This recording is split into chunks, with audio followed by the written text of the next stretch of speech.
تزرزقرا دزفتقا ورسيادية تزرزقرا فوسلا ورد ويسيادية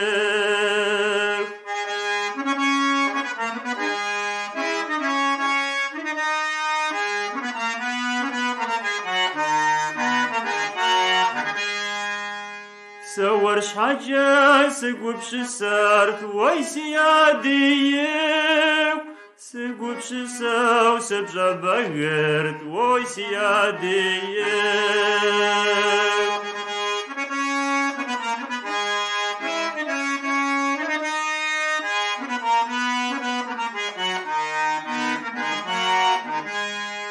يتسبالي وقزوتر ويسيادية زي تسجيس نوجاش ويسيادية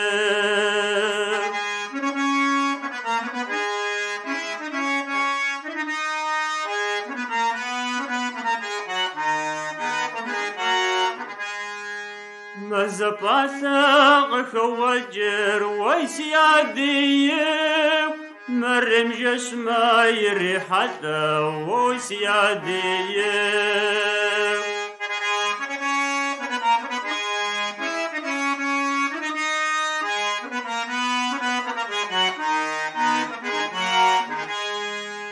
سيش قرر زجس قزاش ويسيادية ويش حاوب جمال زوفتلار ويسيادية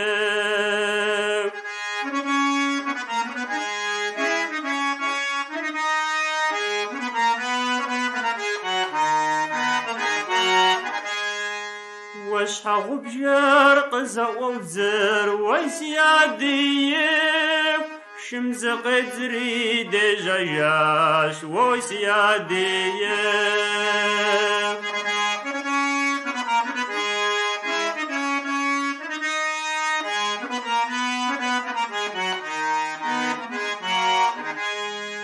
وقد مجام تدوناتاش ويسيادية شكوى فتري سوى الشاج ويسيادية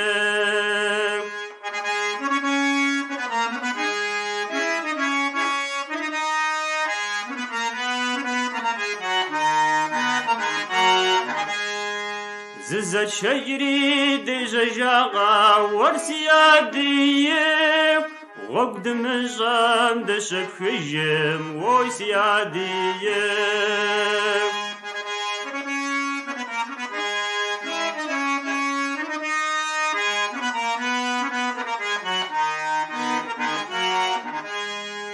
مزدا قرق خوثتر ويسيادية شرزو ثتري وسفو خوكر ويسيادية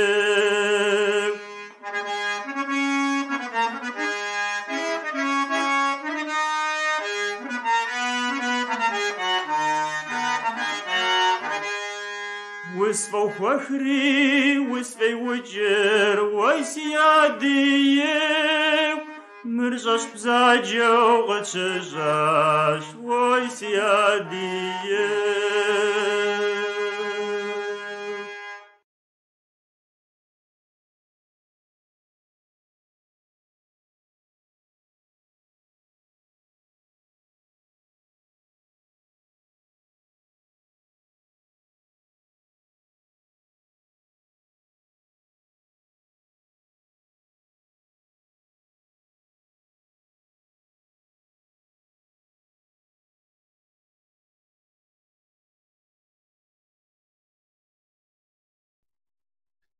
Merhabalar Mole Video izleyicileri. Ankara'dan Mole Video yayını izleyen herkese sevgi, saygı ve selamlarımı iletiyorum. Mole Video'da pazar akşamları saat 21'de yapmış olduğumuz yayınlar elbette devam edecek ve devam ediyor. Önceki hafta başlatmış olduğumuz bir seri vardı. Diasporada yaşayan Çerkesler, Kesim Şıpsu Acıgeker diye bir seri başlattık ve onun ilk bölümünde Amerika'ya konuk olmuştuk. Bu yayını hazırlarken aklımda da başka projeler vardı ki şu anda bu program ile yeni bir projeye daha sizlerle birlikte merhaba demenin mutluluğu içerisindeyim.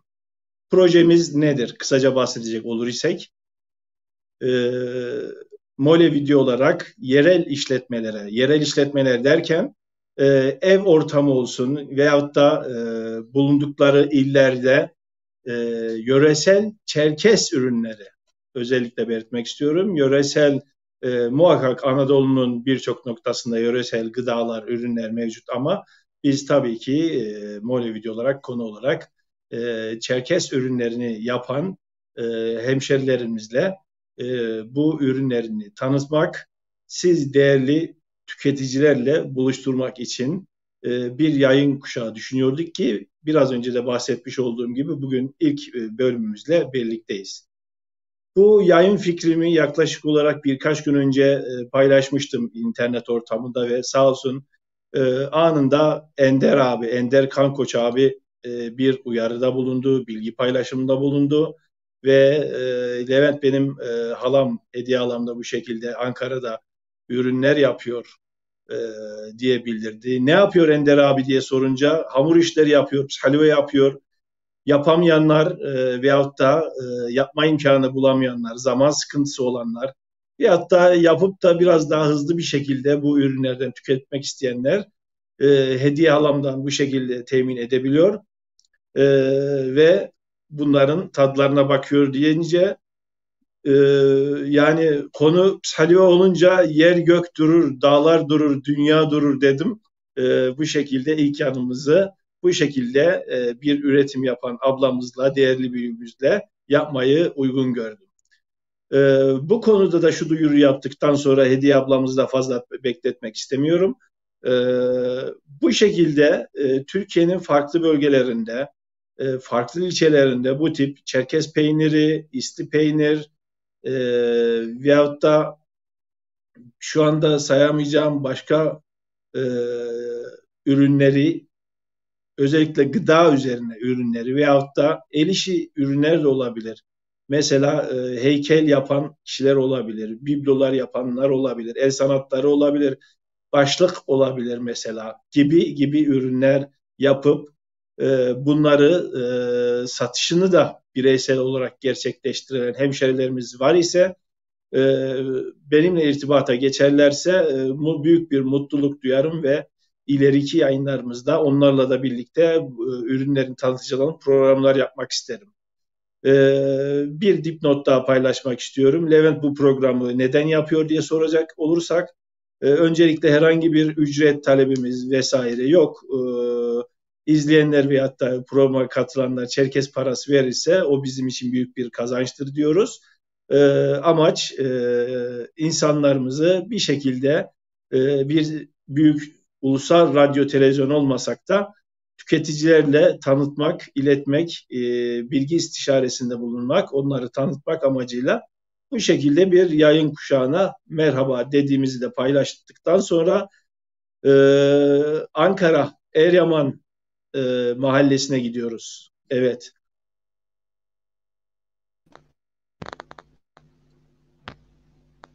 Hediye abla hoş geldin. Hoş bulduk Levent, merhaba. Öncelikle yayına katıldığın için teşekkür ederim. Onur kardeşime de teşekkür ederim. Kamera vesaireleri kurma konusunda da yardımcı oldu. Şu an yanında hazır ve nazır bekliyor zannedersem bir aksilik olursa diyerek. Evet. Tekrar hoş geldiniz diyoruz. Hoş bulduk. Hediye abla, Hediye abla şimdi muhakkak tanıyanlarımız var ama tanımayanlar için bir kendinizi tanıtırsanız sevinirim abla. Tabii ben Hediye, Kankuşların kızıyım. Sivas Kangal Olgoy köyündeyim. Türkçesi Tilkibük. Haber'deyim. Ankara'da yaşıyorum. Batıkent'te ikamet ediyorum. Böyle.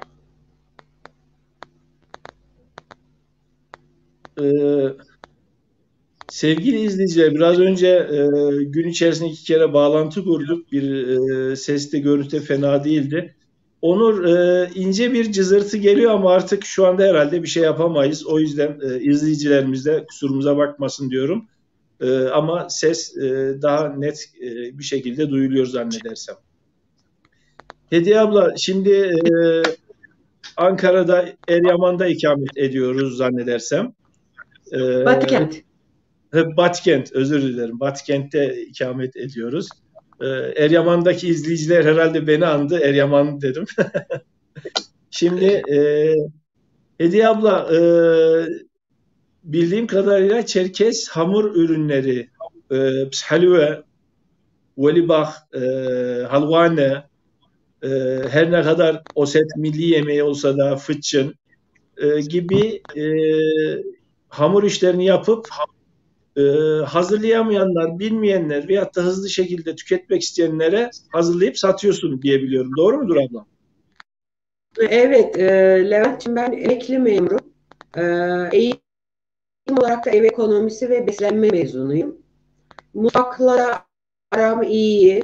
El lezzetimin, el becerimin iyi olduğu her zaman çevrem tarafından söylendi. Emeklilik sonrası böyle bir işe giriştim. Diğer tüm yemeklerde yapabiliyorum, yapabileceğimi de biliyorum. Ama ben emekliliklerini tercih ettim. Saleve yapıyorum. Olmazsa olmazımız halvane yapıyorum. Kuruze yapıyorum. Kıymalı isteyenlere yapıyorum. Bat yapıyorum. Erişte yapıyorum. Arzu edenlere geri ikramı da yapıyorum. Hatta sırf yapıyorum yani isteyenlere. Talep hususunda hamurla bizim Çerkez kültürümüzde olan her şeyi talep doğrultusunda. Sevgili seyirciler, biraz önce bahsetmiş olduğum gibi biz aslında 2 kere yayın denemesi yaptık ama şu an seste bir kopukluk yaşanıyor herhalde. Onur, senden bir istirhamım olacak kardeşim. Şu an tabletti zannedersem. Onu dikey pozisyon alabilir misin? Bir donma yapıyor. Acaba yatay konuma geçtiğinde hani piksel şeyi değiştiği için olabilir. Sevgili seyirciler, kusurumuza bakmayın. Bu şekilde malum dünya standartlarında yayın yapan stüdyolardan yapmadığımız için böyle azizlikler oluyor. Biraz önce dediğim gibi yaklaşık yarım saat önce yapmış olduğumuz deneme yayınında ve öğlen yapmış olduğumuz bağlantıda gayet netti. Şu an tekrar acaba bir teknik bir şey mi oldu gibisinden bir bağlantı şeklini değiştirmesini rica ettim.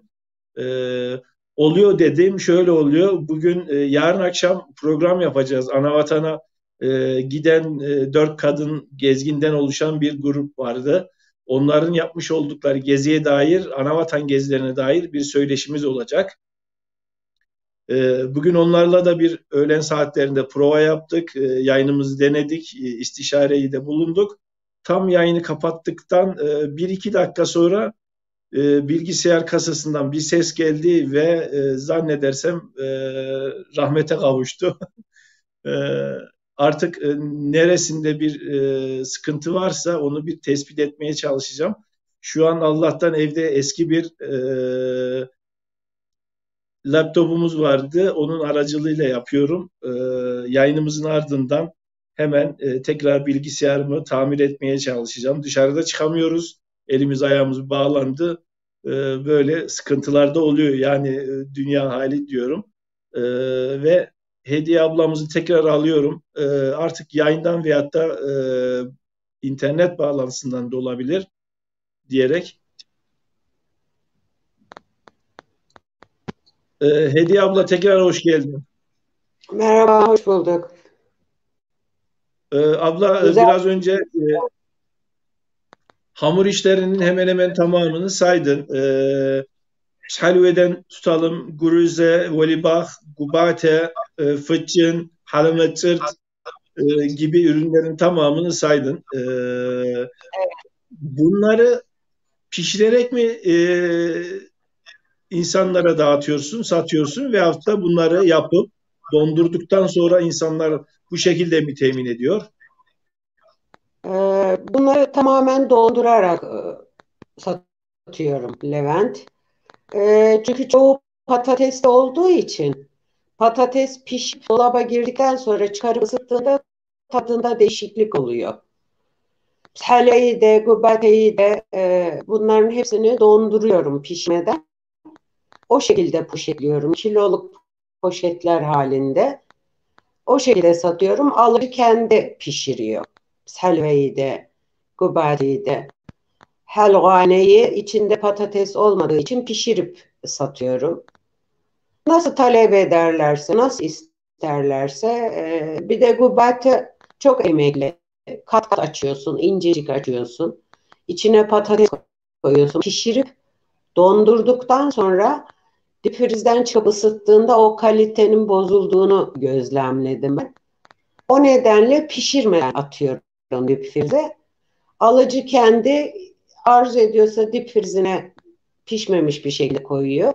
Tüketeceği zaman çıkartıp sadece üzerine donmuş haliyle bir yumurta sarısı sürüp direkt fırına attığında aynı çıtırlığı, aynı katmerliği, aynı kaliteyi elde edebiliyoruz. Onun için çiğ donduruyorum. Doğruyu söylemek gerekirse ben ilginç buldum. Bu bate gibi ürünler piştikten sonra donduruyordur herhalde diye tahmin ediyordum ki sadece salveyi dondurup satıyordur diye tahmin ediyordum ki halvan hariç hepsini pişmeden donduruyorsunuz ve bunu satın alan kişi artık fırına sürüyor veyahut da sıcak suda kaynatıyor diyoruz. Bilgisini paylaştınız. E, Peki misal en çok herhalde helva tüketiliyordur, talep ediliyordur.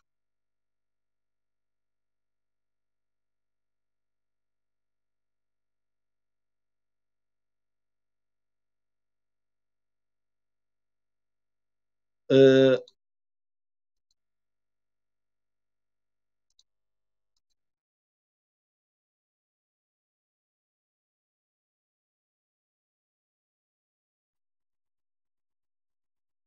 e, Onur, diyordum ki kopma oldu. Ender abi zannedersin bu yayını izliyorsun. Bir cep telefonuyla ulaşabilirsin abi. Bir cep telefonuyla da bağlansınlar. Veyahut da e, herhangi bir teknik aksama mı oldu acaba? Böyle azizlikler oluyor. Evet.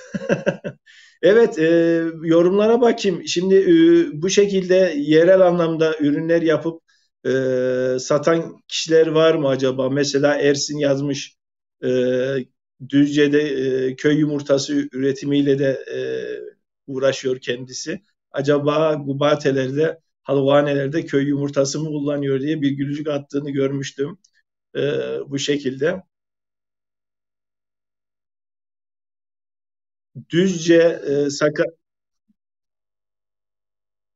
Düzce, Sakarya tarafında da isli peynir yapanlar, Çerkez peyniri yapanlar olduğunu e, duymuştum, görmüştüm. Bildiklerimle de bir şekilde ulaşacağım.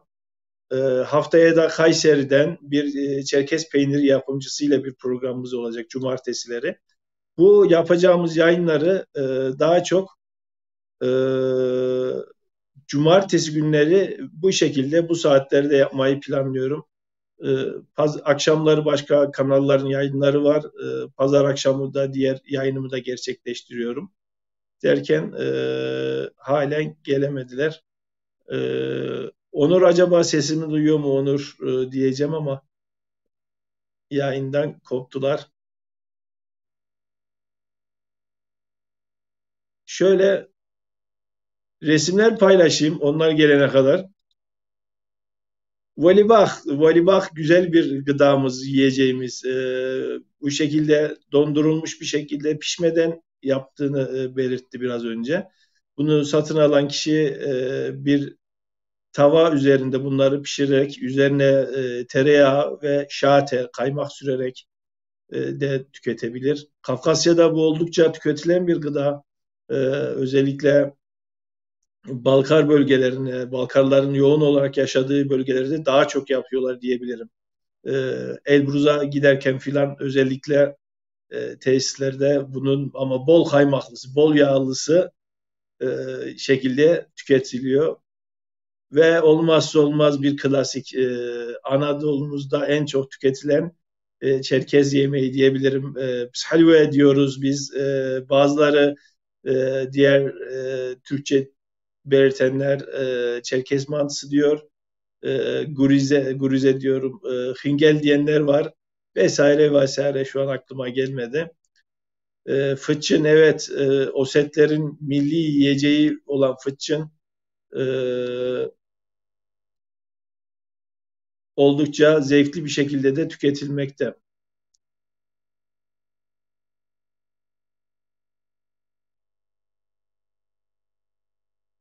Ve gubate diyoruz, gubate. Üçgen içerisinde patatesli bir şekilde yapıyorlar. Bunu diğer Çerkes olmayanlar da yabancılar da hatta turistler de oldukça beğenerek tükettiğini gayet iyi biliyorum.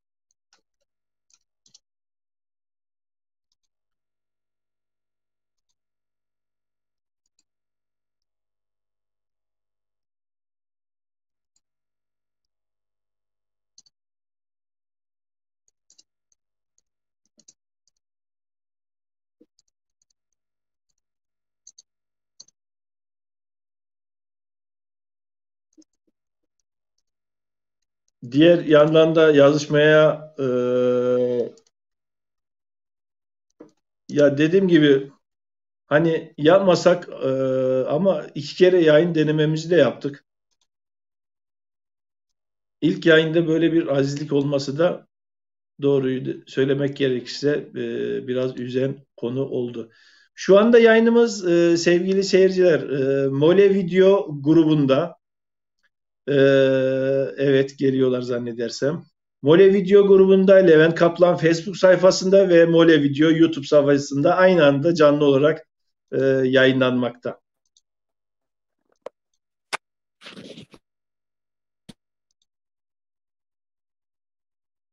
Evet bir bağlantıyı daha kurdular.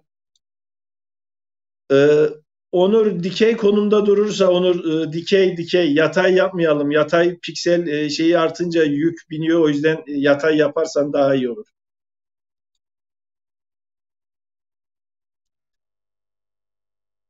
Evet bağlandılar. Şu an şey düzenliyorum. Efendim Mole Video yaklaşık olarak 7-8 yıldır e, YouTube kanalında yayın yapan bir kanal. Daha önceki yayınlarımızda e, arşivsel Mole Video'nun arşivsel videolarının yanı sıra e, yayınlar yapıyorduk. Daha sonra kamera alınca yapmış olduğum çekimler de yayınlanmaya başlandı. O şekilde bir yayın politikamız vardı ve pandemi döneminde canlı yayınlara da başladık. Büyük hayallerim var ama olmuyor. Niye olmuyor? İmkanım, zaman yok, materyal yok, zaman yok, bilgi yok. Bilgi yok en önemlisi. Teknik olarak işleyemiyorum. Amatörce programlar kullanıyorum. Ama şu anda ana dilde canlı yayınlar yapan maalesef tek kanal diyebiliriz. Hatta sürekli ana dilde yayın yapan birileri çıkarsa Mole Video'nun bu yayınlarını da tamamlandırmayı düşündüğümü burada ilk kez sizlerle de paylaşmak istiyorum sevgili seyirciler. Tabii ki Mole Video arşivsel ve belgesel yayınları diğer yayınlarıyla devam edecek diyorum. Hediye abla sesim geliyor mu? Geliyor Levent. Tamam. Hediye abla en çok tüketilen zannedersem salo ederken yayınımız kesildi. Arada çok hışırtı var. Seni algılayamıyorum, duyamıyorum Levent. Onur sesi açabilir misin? şu anda herhangi bir acaba laptoptan mı kaynaklı diyeceğim ama geliyor mu abla sesim?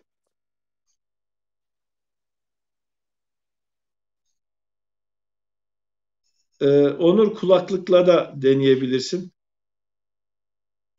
Bir yayın politikamız var diye izah ederken yayına tekrar katıldılar ve şu anda tekrar koptuk. Ya kusura bakmayın dediğim gibi e, gerek bağlananlar gerekse bizler de sürekli her gün yapmıyoruz. E, ya cihaz bu. Cihaz bir şekilde bir yerde fire verebiliyor. İlginç bir şekilde.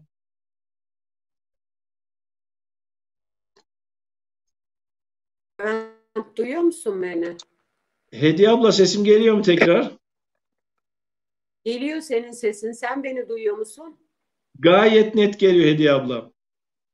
Tamam, şu anda sorun yok gibi görünüyor. Evet, seyircilerimiz de yorum yazarsa sevinirim.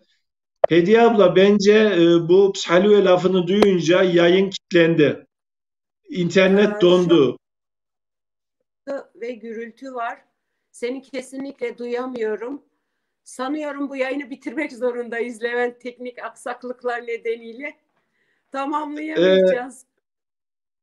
Hediye abla ben bir ayrılayım tekrar geleyim abla. Belki bir benden de kaynaklı olabilir. Evet, tabletten telefona geçtim. Ee,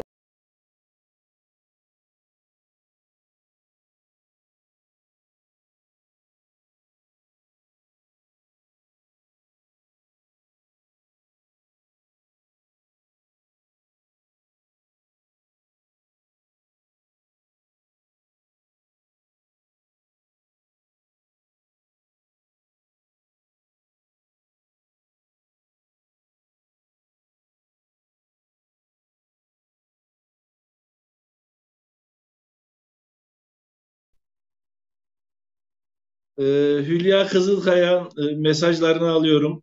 Abla bir yemek tarifinden bahsetmiştin. Levent ben onu tam bir öğreneyim de ondan sonra beraber kamera kaydına da alırız diyordun. Ama araya pandemi girdi. E, aklında bulunsun abla ben o sözünü unutmadım. Lütfen sen de unutma diyorum. Tekrar kamerayı son kez bir deniyorlar.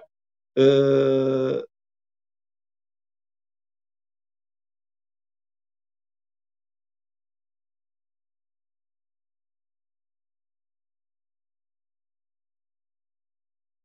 evet, evet en azından ben bir şeyler diyeyim.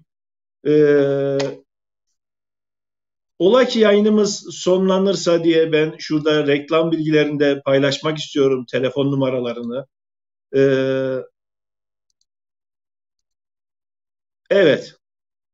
Hediye Kankoş biraz önce tanıtımda da bahsetti. En azından bu yayınımız az kişiyle de halen devam biraz azalsa da maalesef yayından dolayı. E, Hediye Kankoç Ankara'da ikamet ediyor. Ankara'nın e, Eryaman, Batıkent, Elvankent bölgelerinde ikamet edenler e, edip bu lezzetleri tatmak isteyenler, e, yemek isteyenler olursa ve bilenler muhakkak var ama üşenebilir. Evet, e, üşenebilir veyahut da hazırlamakta sıkıntı çekebilir veyahut da zamanlar olmayabilir herkes iş koşturmasında. E, Onur yazmış abi sesinizi alamıyoruz diye. Onur şu an beni izleme imkanın varsa veyahut da Ender abi bir cepten ulaşabilirsen veyahut da telefonu olan ben şu an telefondan yayın yaptığım için ulaşamıyorum kendisine de. Mobil telefon, cep telefonuyla da bağlantıya girebilir. Olmazsa olduğu kadar cep telefonuyla da bir deneyelim diyorum. Tabletle denemiştik bugün aslında ama iki kere girdik konuştuk her şey gayet güzeldi. E, Hediye Hanım Ankara'da ikamet ediyor. Biraz önce bahsettiğim gibi Batkent, Eryaman, e, Elvankent civarında oturanlar şu an ekranda görmüş olduğunuz telefonlardan kendisine ulaşarak ürünlerinden temin edebilirler. Yayın öncesinde ben programda soruları soracaktım. Gelirse yine soracağım ama ola ki tamamlarsak diye en azından biraz tanıtım yapmış olalım diye bazı bilgileri paylaşmak istiyorum. Bir halva porsiyonda diyorum pardon, kilo olarak satıldığını belirtmişti. 1 kilo halvede takriben 105 ve 110 arasında adet çıktığını paylaşmıştı benimle. Bunu satın alan kişiler tabii ki suyu kaynattıktan sonra şöyle biraz da tuzunu ekledikten sonra halveleri e, zaten herhalde bunu alıp götürünceye kadar biraz eriyordur. E, Direkt kaynar suya atıp e, kaynatıyorlar. Kaynadıktan sonra da üzerine kimileri evet Ender abi de not yazıyor. Başka bir zamana ertele istersen diyor. Evet başka zamana erteleyeceğiz artık. Yani izleyicilerimizden de kusura bakmasınlar. Ama böyle. Evet. O zaman dediğim gibi şu reklamları da en azından yapalım. Bu yayın faydalı olsun diyoruz o anlamda da. Her ne kadar şey olmadıysa da. Ekranda görmüş olduğunuz numaralar aracılığıyla kendilerine ulaşabilirsiniz. Biraz önce saydı kendisi de. Pshalüve, Gubate, Halvane, Fıçın, Gurize, Halametsirt, uzun yaylada Halametsirt diye bir yemeğimiz de vardı. Daha doğrusu Çeçenlerin bir yemeği bu. Buna benzer hamur işlerini yapıp temin e, isteyenlere sattığını iletti.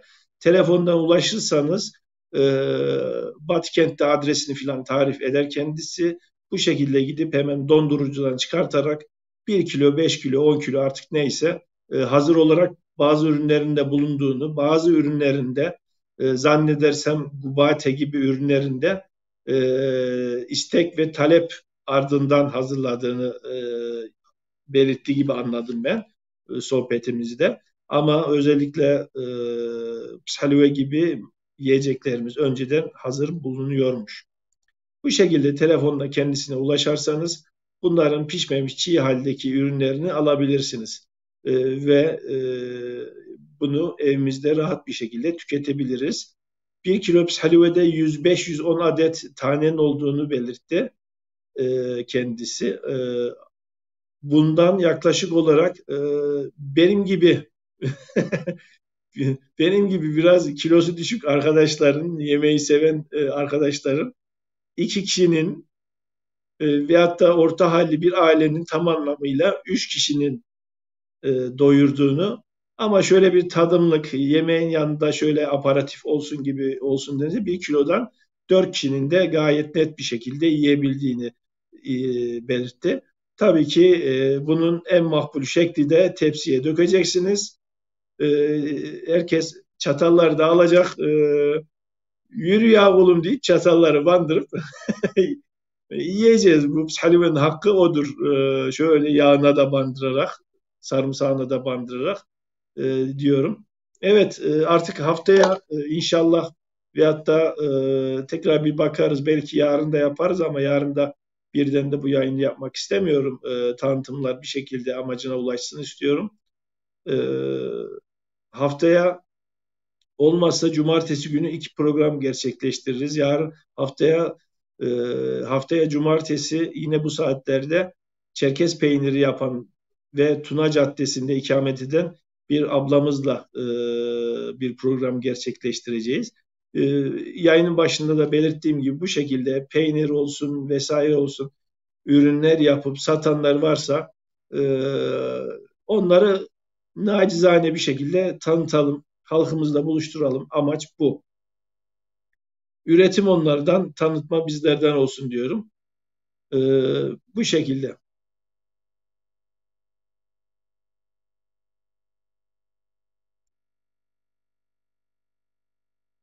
Evet, Onur yine not yazmış. Telefonda da denediklerinin ama cızırtını herhalde Wi-Fi'den kaynaklı olabilir belki bilemiyorum. Halbuki yayınımız da vardı. Bugün görüştük kendileriyle. Diyorum ya bugün bir uğursuzluk var nedense. E, Bilgisayarım da gitti. Yayın ardından onunla tekrar uğraşacağım. 2 saat kadar uğraştım yapamadım. E, Yapabileceğimi de zannetmiyorum. Artık yarın bir tamirci, yarın da kapalıyız. Bu şekilde bir olumsuzluk üstümüzde. Yaşanan olumsuzluklar bunlardan ibaret kalsın. Sağlık saatimize bir şey olmasın diyorum. Kusurumuza bakmayın, affola. Mole videoda artık bu yanımızı haftaya da tekrar edeceğiz diyorum ve yerel ürünleri yapıp satanlar ile Mole videoda görüşmek üzere diyorum. Esenlikler. Yarın akşam bu arada teknik sıkıntımı halledersem 1-2 saat daha uğraşayım. Ondan sonra duyusunu yapayım. Bir grupla söyleşimizi gerçekleştireceğiz. Bakalım ya nasip diyorum. Oluyor böyle kazalar. Eldeki kıt imkanlarla en güzelini yapmaya çalışan Mole Video üretimlerine devam edecek. Rating amaçlı magazinsel yayınlar değil, üretimsel yayınlarda görüşmek üzere diyorum. İzleyicilerine de affola diyorum. Telefonları mevcut YouTube kanalında ve Facebook yayının altındaki yorum kısmında da Hediye ablamızın telefonu da mevcut. Artık bu da bir tanıtım oldu. Yarım kaldıysa da diyorum. Alanlara, tadanlara şimdiden afiyet olsun diyorum. Görüşmek dileğiyle.